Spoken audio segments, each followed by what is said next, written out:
X-Men 260. I thoroughly enjoyed this raid. When I was younger, I didn't quite understand the long game that Chris Claremont was playing. What happens, I can't remember what issues they are off the top of my head, but the X-Men that were presumed dead during the fall of the Mutants went to Australia. But the, what are they called? The Reavers came in, attacked them, and they escaped through the siege perilous.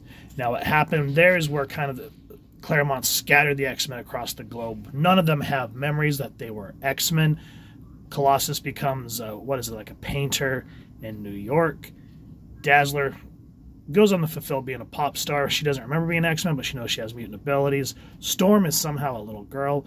And it's just weird stuff like that. This is where we also see Psylocke merge with Quanon and become the ninja assassin that we know now.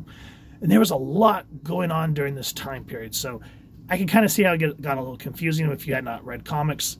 But going back now after kind of going through Claremont's run, I appreciate what he was trying to do and make things different instead of always trying to stick to the status quo. So the print date on this was April 1990. This is Chris Claremont writing, Mark Silvestri pencils, Dan Green inks, Glynis Oliver colors, Tom Worsnowski letter, Bob Harris was the editor, and Tom DeFalco was the editor-in-chief. And then on the cover, an early one by Jim Lee. So this is a star-studded cast on this book. And you're thinking, oh, shoot, Kid Dazzler's getting shot in the chest. What I like here is the theme of how people take stars, like they kind of start to make their own obsessions and stalkerness. And we see through his eyes. So we're basically kind of stuck watching this guy. And just the way it's written. I mean, I'm not seeing modern comics written like this anymore. So just listen. It says, a mansion in the Hollywood Hills, Los Angeles, California.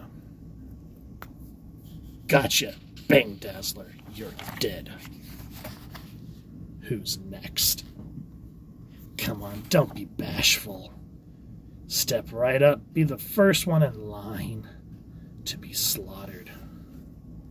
Why couldn't you understand we were made for each other? Your beauty, my bucks, the perfect combo. I'd have given anything. But you said no. You destroyed me, Dazzler. Now, it's time for that payback. I love that even though with visual storytelling, how they will make panels feel uncomfortable or make certain color choices, like when someone just becomes enraged. But I miss when letters, before CGI, or not CGI, but digital was really a thing, they would actually go in and make the lettering feel part of what this person's feeling, his obsession for Dazzler. So essentially what happens is Dazzler is getting ready to do, I think it's a movie deal. Yeah, Dazzler, the movie. Which, speaking of, just on a little caveat here, or not a caveat, you know what I'm trying to say, antidote, there it is it's a shame that when they first introduced Dazzler, that the whole thing with, what was it, Elektra Records, where they were supposed to release a Dazzler album fell through, and there was supposed to be this whole cross-promotion. It's a shame. But nonetheless, at least we got an awesome character in Allison Blair. So she's ready to do the film. Or she kind of turns it down, and this guy's saying, you did all the work making it. And she's ready to just shelve it. But because of this super fan, decides to point her out and makes her change her mind to try to draw this guy out. And what I love is even though she doesn't remember being an X-Men, she doesn't know nothing of her former life, she's still one hell of a shot with her mutant abilities. I love the way the art team here shows the crosshairs. She's making a fingers with her, or a gun with her fingers. Huh, she sees me. Whoa, I'm sure scared. Gonna zap me with her finger. Said, maybe she's a mutant. Maybe she can.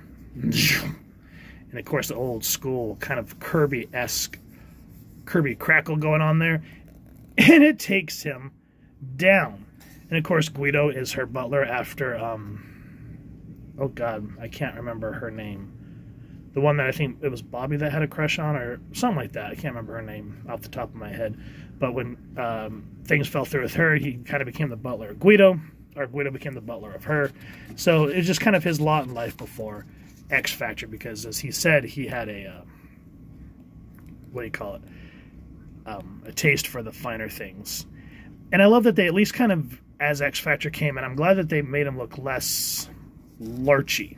Because the way that he was drawn here is just very frumpy and more butlery. So I'm glad that they gave him a little more of a physique as the books progressed. Now moving on, we get here where we see that Peter's a painter and he keeps seeing this woman in his mind. And I'm not sure what the importance of her is because it's been a long time since I've read these books. But the artwork's absolutely beautiful. And we can see, even though Peter doesn't remember being an X-Men, we still see that he has the courage and bravery of a warrior. And he sees that these muggers are wearing masks of people that he might recognize. He goes, oh, those faces, I know them. You must be tired of life, Scud, to call out the X-Men. You're not... Ow! And then we see this character. I can't remember what her name is off the top of my head, but I believe... I want to say that it's one of the mutates. I'm not 100% sure, but she saves Peter. And you kind of start to see where everyone's lives start to kind of clash together. Now, real quick, that's sort of the whole plot of the book, is Allison trying to draw out this assassin, and then just kind of letting us see where the rest of our X-Men are in just little bits and pieces, which get fleshed out in later issues. She decides to make the movie, and what I love is when she's on set. This is where it gets a little comedic, and let me go ahead and kind of go through the scenes, and then I'll kind of explain why I think the artists of this time were a little too naive to see what Claremont was trying to get at. So let's kind of go through it, and then I'll try to explain myself here in a minute. So she's on set, and we see the assassin. He goes, there she is. And he goes to shoot her, and here she goes. Hey, totally wrong prop, totally wrong costume. And then just that, what? Have they no brains at all in casting? But wardrobe, costume, now. Size 48 hefty. He just gets thrown into this goofy-ass cowboy outfit. And so it seems like every time he tries to get Allison, he just somehow ended up being cast in all these parts. So he's in the makeup room. He goes, whatever we're going to make of this unholy mess. And he puts the gun away.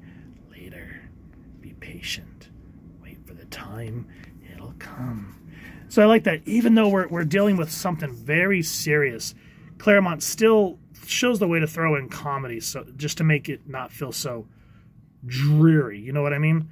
And then we get this whole fashion show thing with Allison picking out her outfit, and of course kind of going with more the classic look, and even our killer here. Voila! A veritable masterpiece. Be cool. Be patient. Go with the flow. Wait for the blow. She's gone! Now, what I was trying to get at, we'll deal with this part. This is a whole nother thing. If you go back and watch Chris Claremont's X-Men, they talked to, there was sound clips from Rob Liefeld and Mark Silvestri, and they were kind of talking about how the way that the tides were changing in Marvel at this time. And I don't remember who said it, but he basically said you could tell that Chris was starting to run out of ideas. We were starting to see fashion shows in the book, and then they cut away to Mark Silvestri, and he was saying how he was wanting to expand, but he's like, how do you say no to Chris Claremont, who had been on this book for so long, and it pays well? So I was kind of just drawing this to draw it. They were young, they were hungry, I get it. And yes, Claremont did some of these, like, okay, we get the one with Allison, and then if we go back to, I think it's Uncanny X-Men 244, when Allison convinces Rogue and Betsy and Storm to go on a girls' night to the mall, where we first get Jubilee. Storm does this whole fashion thing and dances with a male stripper, which was weird. But nonetheless, he just kind of throw those things in to point away from the dreariness of the book.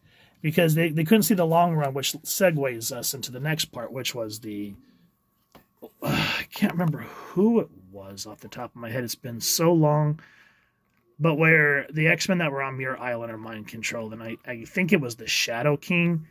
And so essentially, you know, here Banshee and Forge think that the X-Men are dead. And so they're trying to create their own version of the X-Men. And he hasn't heard from Moira, so he knows something's wrong. And so we would kind of get these calm issues before the hellscapes that would break loose, which was what we got with the attack on Muir Island. And I love all this little subterfuge that Forge and Banshee are trying to do now that they don't have a whole hell of a lot of allies, people that they think they can trust. Bad things happen, which is a first appearance of someone called Skullbreaker or something like that.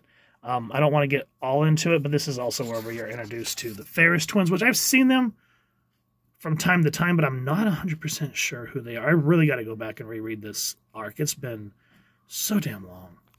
But it makes me appreciate where the X-Men were and kind of why I don't really collect Modern X books anymore. Because this book, of course, accumulates with Allison being captured by the Stalker. He goes, "I loved you, Songbird, laid my world, my heart at your feet. But that wasn't good enough for you. My turn now. Get even, Steven. I don't know who you are, fella, or why you have such a hate for me. And tell the truth, I don't much care." And we see how the different ways that Allison can use her photonic abilities.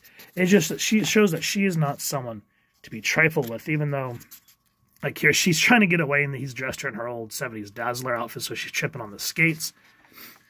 And what I like here is, again, what I was pointing out, like with Peter, is even though he doesn't remember being an X-Men, he still has that warrior's heart, courage. And Allison has it too, but she learns that with her powers, she can actually manipulate people's emotions.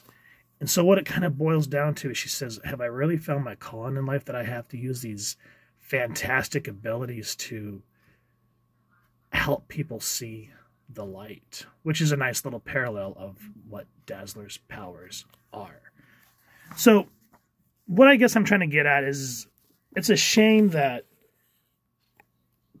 I will say it, Chris Claremont was done dirty, and they even said it in the documentaries when Jim Lee took over after X-Men, what was it, issue 3 or something like that, that there was no like goodbye or announcement from Marvel. He was gone. And at that time, Marvel was looking to give more control to the artists, which was why Louise Simonson, left New Mutants, because she would write certain things and Liefeld would just kind of turn it to what he wanted, and Bob Harris and DeFalco looked the other way. And so she said, I left and I went to Man of Steel and I was happy as a lark. So it's just a shame that they all couldn't get on the same page, because the X-Men books, even through the 90s when all the, Claremont and Louise Simonson and Ann Nasanti left, were still kicking ass. And you could tell how like Fabian Nicieza and Scott Liddell still paid homage to what Claremont had established for his years, from what was it, like 1975 to 1991. And that's impressive. So of course you have to pay homage to what he did with the characters. So I know I'm rambling. It's just I miss this era of X-Men, and when I first met him, it wasn't the question I asked, but I was just kind of listening to what he said. Is he did initially want to kill off Xavier at issue 300, wanted Magneto to take over the school, kind of what they did with the new X-Men 97. And he said he wanted to make the X-Men like a rotating door so that the book didn't become stagnant. The cast would always change.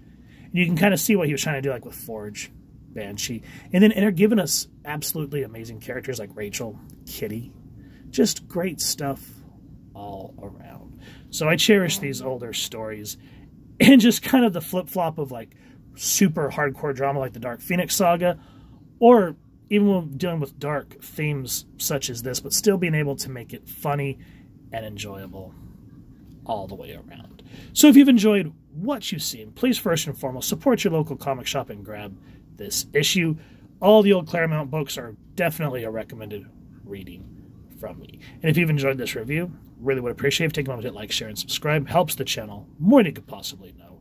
And if you won't mind hitting that fancy little Dazzler bell next subscribe, that way as I continue to upload content, you guys get notified. Come to the channel, and I love talking with you on hearing your thoughts and feedback down in the comments below, or the socials, which I'll make sure to leave the links down in the description. So with all that said, hope you all continue to have an absolutely amazing day reading, and happy hunting, everyone.